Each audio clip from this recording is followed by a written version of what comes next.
Oke, bismillahirrahmanirrahim. Assalamualaikum warahmatullahi wabarakatuh. Alhamdulillahirrahmanirrahim. Wassalatu wassalamu ala asrafil anbiya'i wal mursalin wa ala alihi washabihi ajma'in, amma ba'du. Pertama-tama yang terhormat kepada Abi Hanif dan Ida selaku pengasuh Pondok Supercamp Al-Quran La Raibah Hanifida. Yang kedua yang terhormat kepada guru-guru MTSM Al-Quran La Raibah Hanifida. Dan yang ketiga yang terhormat kepada kedua orang tua saya dan tidak lupa pula kepada teman-teman saya banggakan. Nah, jadi di sini saya akan mempresentasikan tentang mukjizat part 2. Nah, jadi mukjizat itu seperti yang kemarin setelah saya jelaskan bahwa mukjizat itu adalah suatu kejadian luar biasa yang diturunkan kepada seorang nabi atau rasul. Nah, sedangkan kejadian-kejadian luar biasa lainnya itu seperti ada karomah, irhas dan maunah. Nah, di sini saya akan menjelaskan tentang apa itu karomah, maunah dan irhas. Yang pertama ada karomah. Apa itu karomah? Karomah menurut bahasa itu adalah mulia, luhur atau kemuliaan, keluhuran atau anugerah. Sedangkan menurut ulama sufi, karomah ialah kejadian luar biasa yang biasanya itu diberikan kepada wali. Nah, jadi karomah itu adalah suatu keistimewaan yang biasanya itu diberikan kepada wali.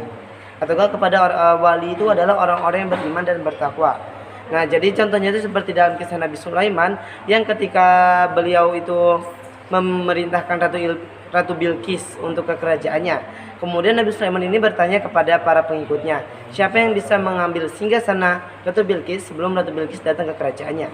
Akhirnya muncullah seorang wali atau seorang yang sangat beriman, sangat alim, mengatakan bahwa sesungguhnya aku akan memindahkan singgasana Ratu Iblis sebelum kau berkedip. Akhirnya pun memang benar sebelum berkedip itu kerajaan singgasana Ratu Bilqis itu sudah ada di situ. Itu namanya salah satu karomah yang diberikan oleh Allah kepada para walinya. Atau contoh lain adalah kisah Siti Maryam dengan Nabi Zakaria yang dijelaskan seperti dalam surat Al-Imran ayat 37. Yang pokoknya itu tentang makanan yang ada di mihrab. Nah, itu salah satu karomah yang Allah berikan kepada hambanya. Kemudian yang kedua ada maunah. Apa itu maunah? Maunah ialah pertolongan yang dikehendaki oleh Allah, pertolongan yang dikehendaki. Contohnya itu seperti apa? Seperti Nabi Muhammad yang ditolong Allah Subhanahu wa taala. Nah, jadi ada seorang paman namanya Abu Lahab. Nah, beliau ini diperintahkan oleh seseorang untuk membunuh Nabi Muhammad. Akhirnya beliau ini pun menyangkal tidak ingin membunuhnya akhirnya, sehingga istrinya Nabi Muhammad yang bernama Abu Jamil itu ikut berkonsentrasi, ikut berambisi. Ya, pokoknya ikut tampil dalam kejadian itu. Akhirnya ketika Nabi Muhammad SAW ini sedang sholat, tadi siapa namanya Abu Lahab dan istrinya Abu Jamil itu mengintip dari atap rumah. Sehingga ketika Nabi sholat sujud, akhirnya Abu Jahal ini pun turun dari situ dengan istrinya Abu Jamil, istrinya Nabi Muhammad, kemudian ingin menikam dari belakang. Akhirnya ketika berjalan di belakang Nabi, nah itu seketika langkahnya itu tidak bisa diangkat.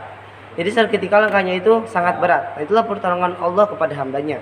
Akhirnya sampai selesai Nabi Muhammad sholat, Abu Lahab dan istrinya yang bernama Abu Jamil, istri Nabi Muhammad itu tidak bisa kemana-mana, sehingga mereka itu memohon kepada Nabi Muhammad untuk dilepaskan. Akhirnya Nabi Muhammad pun berkata, sesungguhnya aku akan melepaskan apabila engkau sudah tidak ada niatan untuk membunuh saya. Nah, akhirnya pun Nabi Muhammad itu pun berdoa untuk dilepaskan. Akhirnya Abu Lahab dan istrinya Nabi Muhammad yang bernama Abu Jamil itu selamat. Nah, kemudian yang ketiga ada irhas. Apa itu irhas? Irhas itu adalah yang peristiwa ajaib yang biasanya itu diberikan kepada calon nabi atau rasul. Contohnya itu seperti kisah Nabi Isa yang dapat bicara. Nah, jadi itu kan Siti Maryam itu kan melahirkan hamil dengan karunia Allah. Nah, tanpa ada seorang suami. Nah, sehingga ketika Siti Maryam itu datang dengan membawa Isa, jadi orang yang dilahirkan itu namanya adalah Nabi Isa. Nah, itu keluarganya itu sempat bersuudzon, sampai berkata, wahai Maryam, orang tuamu tidak pernah melakukan hal-hal keji seperti itu. Akhirnya Maryam pun berkata, tanyakanlah kepada bayi ini. Akhirnya bayi itu pun berbicara, sesungguhnya aku adalah hamba Allah yang diberi apa?